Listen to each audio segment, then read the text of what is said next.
آج اکثریت کے واٹس اپ، فیس بک اسٹیٹس یا انسٹاگرام وغیرہ پر صرف بابری مسجد اور بلیک ڈے کا اسٹیٹس لگا ہوا ہے۔ یہ دوہرا رویہ کیوں؟ ایک مسجد کے شہید ہونے کا اتنا غم کہ اب تک منتقل نہ ہو سکا، لیکن سینکڑوں مساجد مصلیان کے منتظر، برسوں سے نہ اذان گجی نہ نماز کا اہتمام۔ اس کا مسئول کون ہے؟ اس کے بارے میں سوال کرنے والا کون ہے؟ کیا کبھی ہم نے سوچا؟ کیا کبھی ہم اس کے بارے میں سوال کیے؟ کیا ہم نے کبھی اس کے بارے میں اپنی آواز بلند کی؟ نہیں نا۔ پورا سال کوئی فکر نہیں، نہ مساجد کی نہ نمازوں کی، اور جیسے 6 دسمبر آیا ایک دوسرے کا دیکھا دیکھی، 2-4 اسٹیٹس اور پوسٹ بلیک ڈے کا کر دیا، بس اپنا حق ادا ہو گیا اور سال بھر کے لیے آزاد ہو گئے۔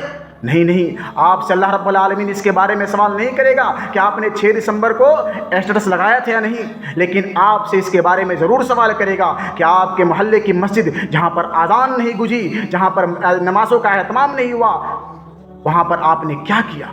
اس کے بارے میں ضرور سوال کرے گا۔ آپ نماز پڑھے پورے سال یا نہیں، اس کے بارے میں ضرور سوال کرے گا۔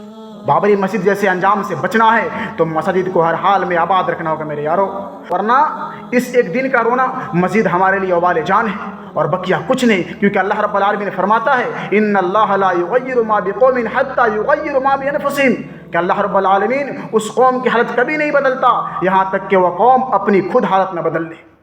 جب تک ہم اپنے آپ کو نہیں بدلیں گے، جب تک اللہ رب العالمین ہماری حالت نہیں بدلنے والا ہے۔ اپنے آپ کو چینج کیجئے، پھر اللہ رب العالمین آپ کو چینج کرے گا۔